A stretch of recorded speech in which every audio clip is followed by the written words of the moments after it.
Bismillahirrahmanirrahim. Alhamdulillah Rabbil Alamin. C'est votre frère Imam Ahmadou Mokhtar Kanté. Je suis toujours très ravi de vous retrouver sur notre chaîne de télévision YouTube Chambar TV pour vous présenter une émission dans la rubrique dont vous connaissez maintenant l'intitulé, à savoir à la guidance du Coran.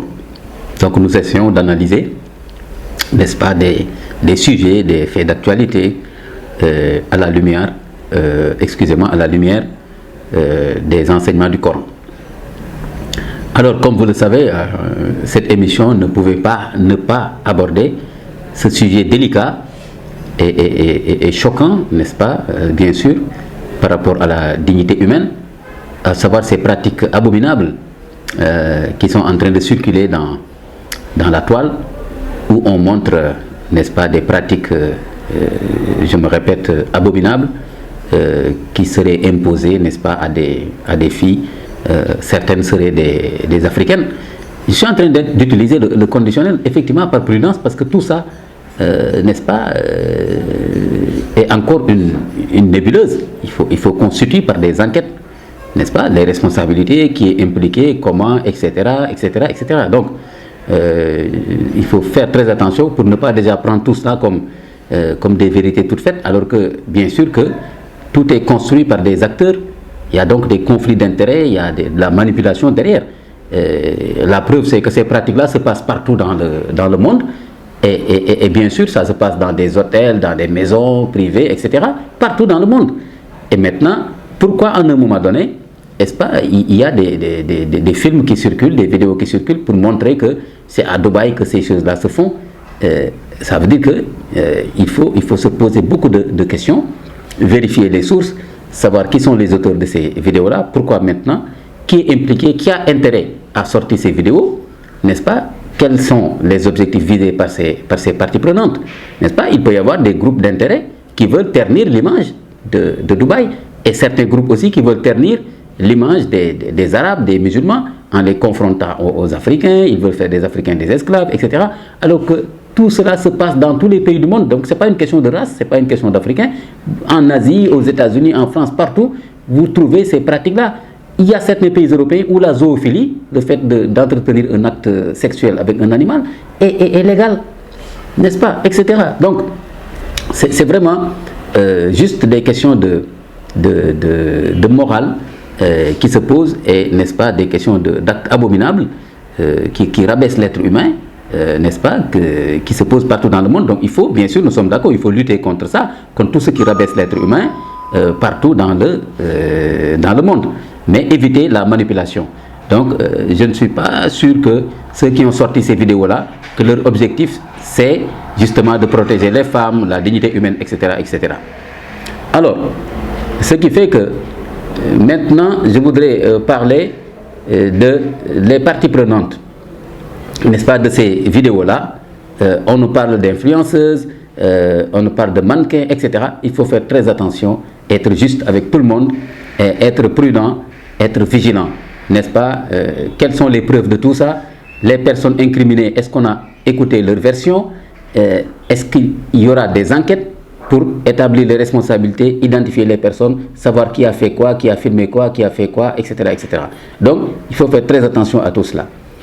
Alors, c'est important aussi de penser au rôle de ces influenceuses-là, n'est-ce pas? Parce que ces influenceuses-là dont on parle, eh bien, elles font de l'argent, elles gagnent beaucoup d'argent à partir justement de leur influence, entre guillemets. Maintenant, il faut se poser la question, elles influencent quoi? Voilà. Et qui, n'est-ce pas? Et c'est surtout qu'elles gagnent beaucoup d'argent avec des millions d'abonnés, etc. Donc, si ces influenceuses-là sortent des vidéos, c'est d'abord parce qu'il y aura un nombre de vues, c'est parce que ça va choquer les gens et qu'ils auront encore plus d'abonnés. Mais qui est derrière tout ça? Derrière ces plateformes numériques? Je viens d'entendre une influenceuse qui a reconnu elle-même qu'elle a passé une journée avec un milliardaire à Dubaï. Mais que bon, elle n'a pas fait ces mauvaises pratiques, entre guillemets. Donc elle reconnaît qu'elle est prostituée, pardonnez-moi le terme, quand même, elle va à Dubaï faire ces choses-là. Une autre influenceuse a dit qu'actuellement, on lui a payé un voyage, elle est dans un pays, au Maroc, etc. Donc, ces personnes-là ne sont pas fiables. Donc ces personnes-là, quand elles sortent des vidéos, il faut faire très attention. Quel est l'objectif? Ce n'est pas de protéger les femmes, ce n'est pas de protéger la dignité humaine, mais il y a un combat d'intérêt, un combat qui veut que la cagnotte, n'est-ce pas, que l'argent qui circule, cette économie, n'est-ce pas, de la pornographie, de la bestialité, du satanisme, n'est-ce pas, c'est une économie, c'est beaucoup d'argent. Donc c'est des gens d'abord qui se battent pour ces intérêts-là. Ne croyez pas que les gens qui sortent ces vidéos-là, ils sortent les vidéos parce que c'est des gens qui veulent qu'on protège les femmes, les jeunes filles, les enfants. C'est absolument faux. Les gens qui sortent ces vidéos sont impliqués dans ces jeux d'intérêt et d'argent. Donc il faut faire très attention à tout cela. Alors maintenant, il y a aussi la responsabilité, bien sûr, des représentations nationales. N'est-ce pas? Pourquoi est-ce que les pays ne font pas des enquêtes? Si on parle du Nigeria, du Sénégal, etc., de la Côte d'Ivoire, il y a des représentations nationales de ces pays-là à Dubaï.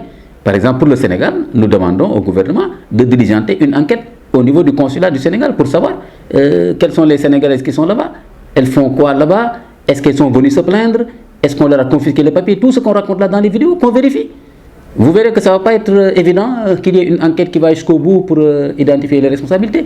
Aussi, il ne faut pas qu'on commence à essayer de détruire les relations entre des Sénégalais et des Sénégalaises qui vont à Dubaï comme ils vont en Chine et partout pour faire du business propre, pour se former, pour connaître des gens, etc. Il y en a. Donc s'il y a d'autres qui font autre chose, eh bien, ce n'est pas seulement à Dubaï qu'ils vont attendre pour le faire. Ils vont le faire déjà, même si c'est des Sénégalais. Ici même au Sénégal, tout le monde sait que la prostitution n'est pas interdite.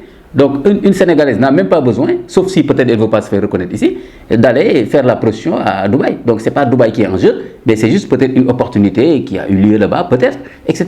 Donc il faut faire très attention à tout cela. Maintenant, je voudrais juste dire qu'on n'a qu'à, n'est-ce pas, diligenter des enquêtes internationales, mais aussi des enquêtes nationales, pour voir qu'est-ce qu'il en est, pour effectivement mieux protéger les citoyens selon leur appartenance nationale.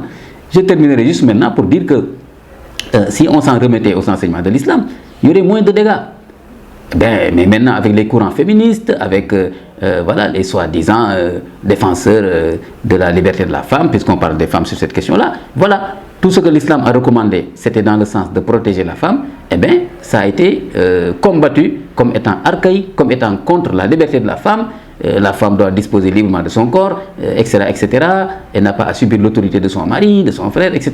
Et aujourd'hui, ce qui fait que voilà, beaucoup de femmes naïves, etc., aujourd'hui sont laissées à elles-mêmes. Et bien sûr, il y a des faucons là, des vautours qui sautent sur ces femmes-là, parce que simplement, elles sont en rupture d'autorité morale, parce qu'elles ne comprennent pas les enjeux. Donc, il faut revenir à l'éducation, n'est-ce pas, islamique pour nos filles, nos femmes, nos sœurs.